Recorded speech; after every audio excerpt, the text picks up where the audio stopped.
Plenário aprova a medida provisória do Refis. O presidente do Senado aguarda informações do Supremo para se posicionar sobre o afastamento do senador Aécio Neves. E governadores cobram regulamentação da Lei Candir. Destaques desta edição do Senado Notícias.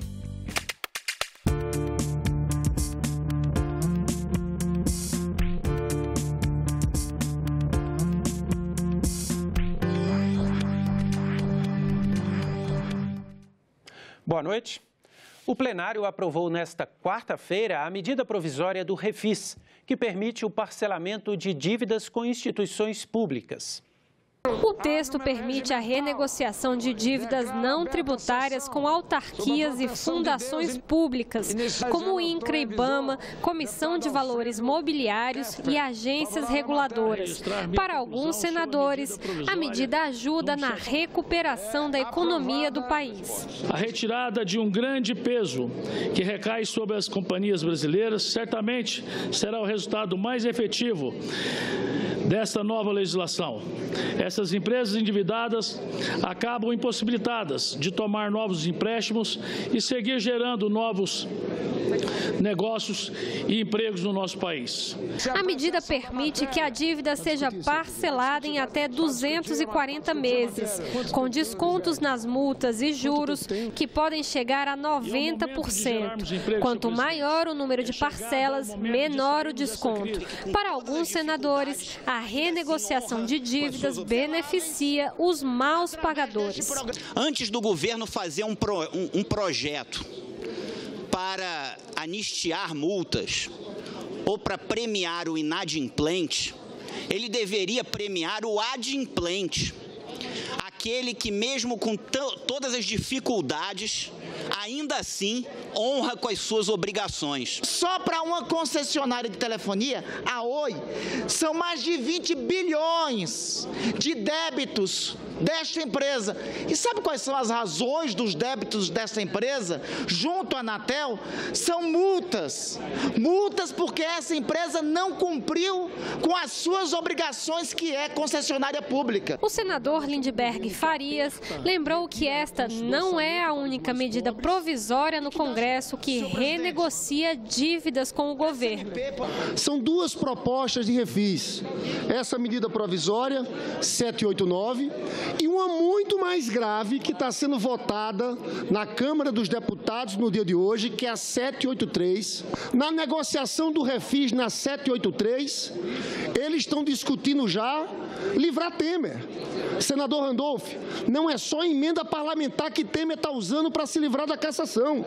Está usando dinheiro público, envolvendo grande negociata com bancos e com as grandes empresas. O Senado também votou a medida provisória que destina pelo menos 30% do fundo penitenciário para construção, reforma e aprimoramento de estabelecimentos penais.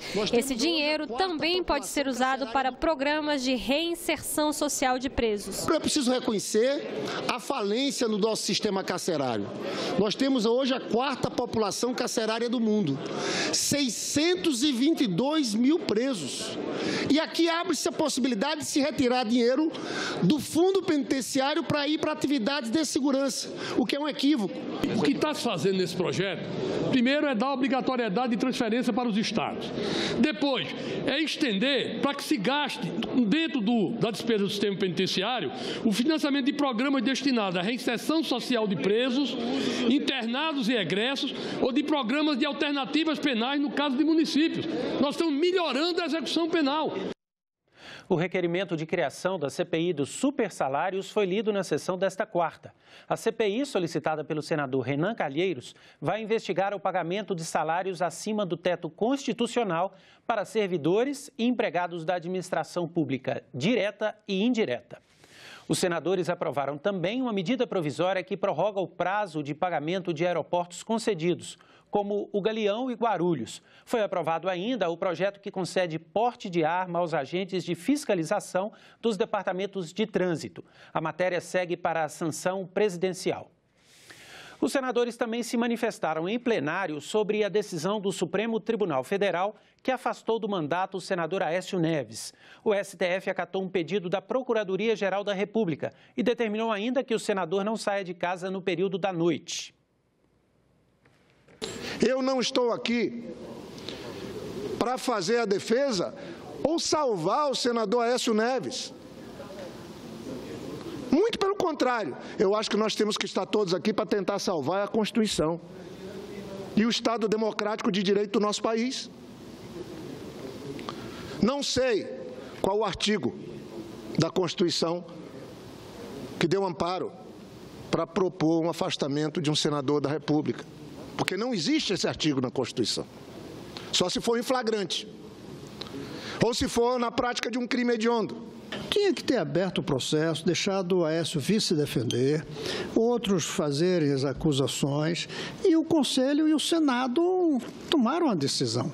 Nós nos alienamos, fechamos os olhos, jogamos debaixo do tapete, arquivamos o pedido de análise da situação do Aécio e o resultado é esse. O Supremo Tribunal tomou uma posição que nos incomoda, que a gente acha que não é justificado. O tribunal errou.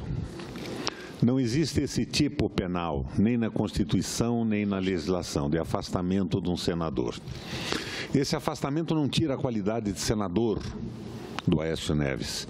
Então, Minas Gerais ficaria sem representação, porque não deixando de ser senador, não pode ser substituído.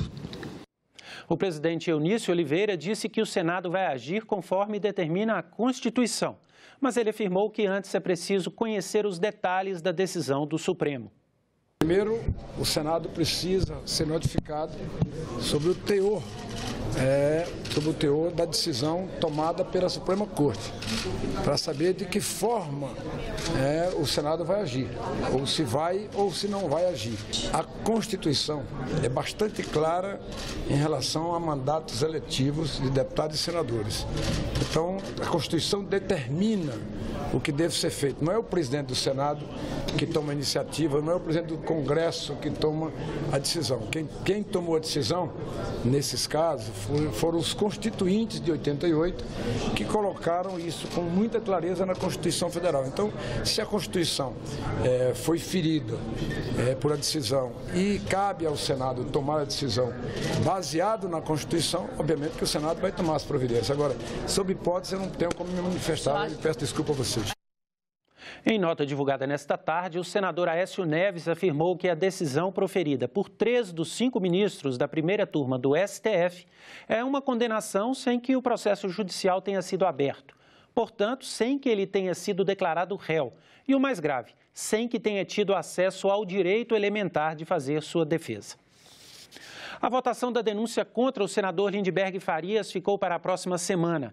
Ele é acusado de ter quebrado o decoro parlamentar com desacatos dirigidos à mesa diretora e a outros senadores durante uma reunião do Conselho no início de agosto.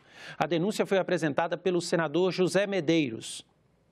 O relator do processo no Conselho de Ética, Ayrton Sandoval, acolheu uma das acusações. As notas taquigráficas estão efusivamente demarcadas do incidente de tumulto no recinto onde se realizou a terceira reunião deste Conselho, evidenciando com clareza as recorrentes manifestações do senador Ório denunciado, bem como a de outros pares ali presentes em reação à sua conduta.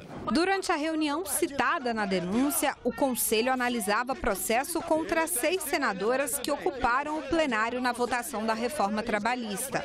A maioria delas marcou presença nesta quarta.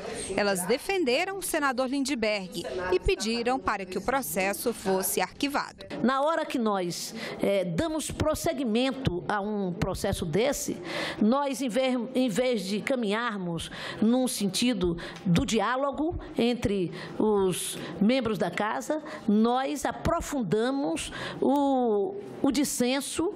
A votação acabou mesmo adiada. Segundo o regimento, eram necessários 9 senadores, mas apenas 8 estavam presentes. Por encerrar essa sessão e marca outra sessão para terça-feira. Da última vez, presidente, pela ordem. Vamos fazer um recurso, presidente. Eu não posso fazer isso. Que coisa vergonhosa. A Comissão Especial da Lei Candir promoveu audiência pública nesta quarta-feira. Os governadores cobraram a regulamentação da lei até novembro. A Lei Candir isenta do ICMS, imposto sobre circulação de mercadorias e serviços, as exportações de produtos primários e semi-elaborados. Até 2003, os estados recebiam da União os valores correspondentes ao que deixavam de arrecadar. Só que uma lei complementar de 2012 manteve a garantia dos repasses, mas não estabeleceu o quanto. A partir daí, os governadores tiveram que negociar ano a ano com o governo federal. A questão foi parar no Supremo, que fixou como data limite o dia 30 de novembro próximo para que o Congresso regulamente a Lei Candir. Caso contrário, a tarefa passa para as mãos do Tribunal de Contas da União. Governadores de vários estados exigem uma compensação para as isenções passadas e cobram uma regulamentação mais justa. Nós, muitas vezes, somos prejudicados também porque exportamos produtos sem valor agregado. Nos últimos anos, nós acreditamos que alcançamos um ressarcimento que não chega próximo a 10% do volume que alcançaram, em média, todas as exportações.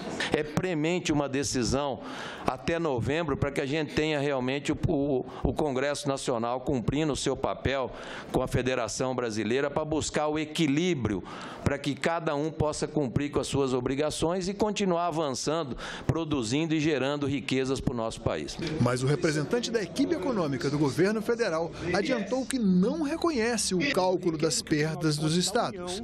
O relator da comissão, senador Wellington Fagundes, encaminhou e foram aprovados 4 requerimentos de informações ao Ministério da Fazenda, solicitando dados para que a comissão possa elaborar uma nova proposta de regulamentação da Lei Candir.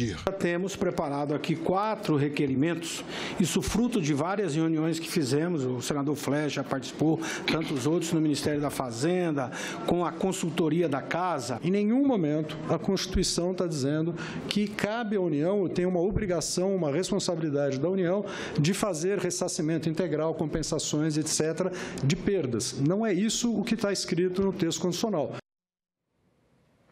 Nós ficamos por aqui. Você pode rever as reportagens desta edição na nossa página na internet, senado.leg.br/TV.